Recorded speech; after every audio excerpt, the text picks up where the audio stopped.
Welcome. Jim Patton here, coming to you from my home. Welcome. Actually, we've been doing this for a while, but in a back bedroom, I have a studio set up, and right now, coming to you from my living room, so this is brand new. We have this series called Ask the Experts, and we've been using it to just take the time to really look in depth into certain issues that are important to people. Lately, it's been the coronavirus and heading back to school, and this week, we want to focus on the election and get started off today with a talk about mail-in ballots, because there is a debate that's going on whether or not mail-in ballots lead to more fraud and whether or not you can trust the election if everybody is doing a mail-in ballot. Joining us is a doctor of political science, Darrell West. He's vice president and director of governance studies for the Brookings Institute. Dr. West, thank you so much and welcome. Thank you, Jim. It's nice to be with you. So your article entitled, and you wrote this for the Brookings Institute recently, how does vote by mail work and does it increase election fraud? Let's start with the first part of that statement. How does voting by mail work? Well, it operates differently in various states, but in some states, it's universal mail balloting, in which the election authorities send ballots out to every registered voter. The voter fills them out, signs them, sends them back to the election office. In other states, people have to have an excuse, being out of state or traveling. So that would then qualify them for an absentee ballot. There's some states that don't mail all the ballots out to voters, but you can request it without any reason, and that's called no excuse absentee balloting. So there's quite a bit of variation across the country, but those are the basic varieties. And it's not as if those mailed-in ballots are counted as they come in. They are saved, put off to the side, and then they're counted on election day. That's exactly right. The mail ballots come in, they are put in a secure location. Obviously, we do not want any tampering with the ballots or any shenanigans that take place. A number of states have a requirement that the ballots are not processed until election day, meaning people cannot even open the envelope and just do a listing of who has cast their mail ballots. There are some states that do allow a little more leeway on when that process opens. But for most states, it's on election day and thereafter those ballots get counted. I'd really like to set the stage for what is driving our discussion, and that is that President Trump has been adamant that all mail-in balloting will not work for this country. He tweeted this on May 24th. I'm sure you're familiar with it. The United States cannot have all mail-in ballots. It will be the greatest rigged election in history. People grab them from mailboxes, print thousands of forgeries, and force people to sign. Also forge names. Some absentee okay when necessary, trying to use COVID for this scam. So let's break that down. First part of it, it'll be the most rigged election in history. Does mail-in balloting lead to an easier propensity to rig an election? The short answer to that question is no. Mail balloting does not allow elections to be rigged. President Trump himself and most of his family members have cast their ballots via absentee ballots in a number of different occasions. There's been a lot of research over a number of years looking at mail ballots. There's been zero evidence of fraud there. The few occasions where there have been evidence of fraud, it's been on a very local basis, and people can get indicted for engaging in fraud. I mean, I just cast my ballot in DC via an absentee ballot, and I had to sign the ballot, and there was a warning saying that if there was any fraud associated with that ballot, I could face a $10,000 fine and up to 5 years in jail. So there are serious penalties for people who do engage in election fraud. Okay, so penalties involved if you do engage in it, but let's tackle the next part of what he had to say. People grab them from mailboxes, and this is especially important to touch on in our local market today, as we've recently had a story in a neighborhood where mail was stolen from mailboxes in a particular neighborhood, and one of the neighbors immediately told us they felt suspicious, given that it's around election time and the ballots have gone out. So what can we say about that? Does that regularly happen with people going around stealing the ballots from mailboxes?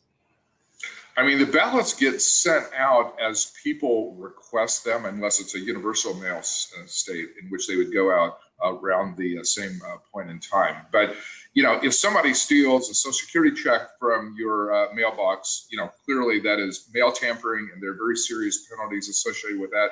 The same thing applies if somebody steals a ballot out of your mailbox. So there are serious penalties there as well. We haven't seen a lot of evidence in states that have used this in the past that type of behavior takes place. So that's not something I would really worry about. The next part of his concern: print thousands of forgeries and force people to sign. Have we seen any evidence of that? There's no evidence of that taking place. In fact, a lot of states now attach a barcode to each individual ballot. And when the ballot is sent back to the election office, they scan the barcode, and that makes sure that that ballot is only cast once. Obviously, we don't want somebody to cast an absentee ballot and then show up on election day and try and vote a second time. That barcode is designed to prevent that from happening. And so therefore, if somebody tried to photocopy a ballot, they're also photocopying that barcode. And if, let's say, there were 100 copies made and they were all sent back to the election authorities, when they scan the barcode, they're going to see that ballot was cast 100 times and will invalidate them. And the last concern that he states is they also forge names. What about that aspect? Well, the election ballots are sent to your name and address that's on record with the local election authorities, and they have to be sent back to the election office. You have to sign the ballot before you send it back. The election authorities can check the ballot, the signature that you sign versus the signature they have on file. Some states actually use signature matching software to make sure there's no forgery. So there are safeguards that are built in to try and prevent that from happening. And one of the things the president has not done is to present evidence of any of these accusations that he's made. And my understanding is that if you do have a problem with the election and you think that there has been forgery or anything else that may have impacted the election in an unfair way, you can present evidence and something will be done. There are mechanisms in place. This is like any other crime. Like if you suspect wrongdoing and if you have evidence of that wrongdoing, you can go to your local election board and present that evidence. And if the evidence is deemed to be credible, they will launch an investigation. So if you have an example of somebody engaging in ballot fraud or mail fraud or photocopying ballots or forging names or whatever, you can go to the local authorities, and these people are subject either to thousands of dollars of fines or up to several years in jail. So for most people, that is a serious deterrent to illegal behavior. Now, as you're probably aware, the National Republican Party sued the state of California and the governor for mailing out ballots this year to everyone in the state and potentially doing all vote by mail balloting. The fear is from the Republican Party that this tilts the scales in favor of Democrats. But in your article, you point out that's not necessarily the case. I mean, what some Republicans worry about is that Democrats will have an advantage because if you mail out ballots to everyone, people who vote at lower levels, like young people or low-income individuals, if you make it easier for them, the odds are more of them are going to vote. And since those particular groups tend to lean Democratic, Republicans fear that it will create a party advantage. But yet, senior citizens also are a group that benefit from mail balloting because sometimes senior citizens have mobility issues, they have health problems, they're not able to actually go to the polling place on election day. Seniors tend to lean Republican in a lot of different states, in a lot of different races. So there was a major study from Stanford University that looked at the use of mail ballots in California, Utah, and the state of Washington between 1996 and 2018. And across all those states and all those elections, the researchers concluded there was no partisan benefit to either party from this type of situation. So even though sometimes people worry that there is a party advantage, the research suggests there is not. And you even put out in your article an example in California, recently in the 25th Congressional District, that's near Lancaster. You had a Republican win. Mike Garcia won the election, turning it from Democratic. It was a special election, but he succeeded nonetheless, and it was primarily mail-in balloting. Exactly. And that's a great illustration of if a party makes a big effort to appeal to people who are going to vote via absentee balloting, they often can become the beneficiary. But it's because they made the effort to appeal to that particular voter in the same way that candidates often appeal to other particular groups. So it's not a systematic advantage. In that particular race, the local analysts did argue that Republicans benefited because they had made a major effort to appeal to people who are going to vote via absentee ballots, and so they did benefit. But it's not a systematic pattern, and so the idea that mail ballots always are going to benefit Democrats, simply there's no evidence to support that.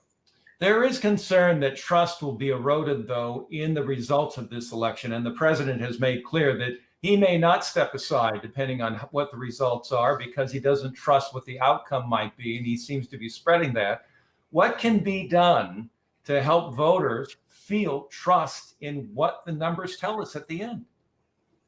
Well, this has been a contentious election from the very beginning, and it very well could turn out that way on election day. I mean, one of the challenges in 2020 is if you go back 4 years ago to 2016, about 25% of American voters cast their ballots via absentee ballots. This year, we're expecting that number to at least double. So it's going to be at least 50% or perhaps even more than that. So there are going to be challenges with the local election boards just in terms of tabulating the ballots in a timely direction. I mean, I know when California held its primary, it was several days before they were able to count all the ballots. So this may be an election where we don't know the winner on election night. It may be several days. If there are legal challenges, it could be even longer than that. But people should realize there are processes for counting the mail ballots. There are both Republicans and Democrats who stand there watching the people who are counting the ballots. If they have challenges they want to make, if they think something is being done incorrectly, they can go to a local judge and try and seek an injunction in that case. So there likely will be a lot of contentiousness on election night, but the process does have a lot of safeguards built into it. And other than taking longer to count what we expect to be a major flood of ballots, the process should work okay. Have we gotten better over the years? I think back to 2000, Bush Gore, and of course the hanging Chad controversy in Florida. And in 2004, I believe, it may have been 2006, we had Donna Fry run for mayor locally. She was a councilwoman here. And there was a big controversy. She was a write-in candidate. Some people misspelled her name in the write-in category. They also forgot to fill in the bubble next to her name because they had written her name in. And she didn't end up getting all of the votes she thought she deserved. Have we learned from our experiences? Are we better at it now than we used to be? Well, we know what some of the challenges are based on past elections. And I certainly remember the hanging Chad controversy from the 2000 election. So we have learned the lessons. We have improved some of the processes, but each election has its own issues. I think one of the issues in 2020 is going to be signature verification. So let's say I signed the ballot, but the signature on file with the local election authorities is 10 years old. Like my signature today may not look like my own signature from 10 years ago. So there could be some contentiousness associated with signature verification.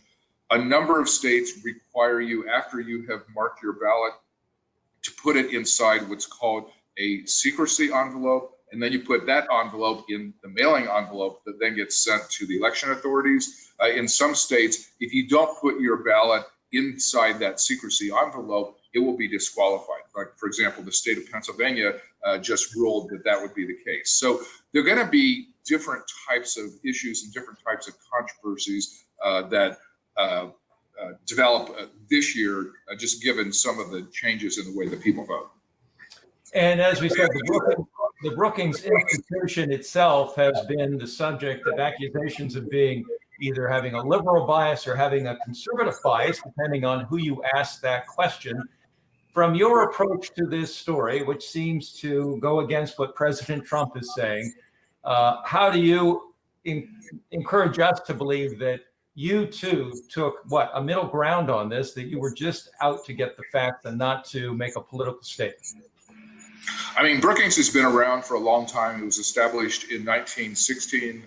We are nonpartisan in our work. We try and be fact-based in the type of research that we do. I mean, we have various people with various political affiliations who work at the institution. Not everybody agrees. We have some colleagues who will take a stance on one issue and other people who will take a stance in a very different way. So I think we basically stand by our reputation. We try and talk with both Republicans and Democrats. We try and work with a range of policymakers just to improve the process and try and get the best possible policies. Ultimately, where do you see this headed? The RNC has, as I said, sued the state of California over all the mail-in ballots that have been sent out. You have the president saying he may not step aside depending on what the results are. Do you have any prognostications on where we're going with this? It all depends on how close the election is. Like, if the ultimate margin, either in California or nationally, is less than 1 or 2 percentage points, there's plenty of grounds for mischief. One party could try and get various ballots in Democratic areas decertified from not having signatures, or the signature not appearing to match what's on file, or people didn't put their ballot in the secrecy envelope. So there's lots of legal issues that could pop up that could be very important if it is a close race. But it really has to be very close for these types of issues to become decisive. Like, if this election turns out to have a margin of greater than a couple of percentage points, none of these controversies are really going to matter. It's not going to affect the outcome, and it's not going to determine whether Biden or Trump is the next president. Well, we know it probably won't be close in California. In fact, we can probably just say that is the case. It's been a blue state for some time. But what about elsewhere in the country, the swing states that are out there? Where might we foresee some trouble taking place? I mean, the vast majority of states are pretty predictable in how they vote. So I would say 40 of the 50 states you could pretty much call now based on their past history and their party tendencies. But, there are 8 to 10 states that are the so-called swing states. So the Midwestern states, Pennsylvania, Michigan, Wisconsin, everybody's keeping an eye on them. North Carolina, Florida is a major swing state, Iowa, Arizona. I mean, those are the places that have the potential to be close. And of course, they could also be decisive in terms of the electoral college. So I think most of the people who are paying close attention are watching those states. So if there are ballot problems there, that could create a bigger problem in terms of the ultimate outcome. All right. And finally, I would guess that your faith in the American political system and the voting process remains intact. It does. I've been studying elections for a number of years. Obviously, there's a lot of controversy surrounding politics these days, but it's not the first time in American history this has happened. Our country survived a civil war. We've survived a big partisan disagreement. We will survive the 2020 election. All right. We don't want another civil war, that's for sure. All right. Dr. Darrell M. West, Vice President, Director of Governance Studies for the Brookings Institution. Thank you so much for your insights and for your time. Thank you, Jim.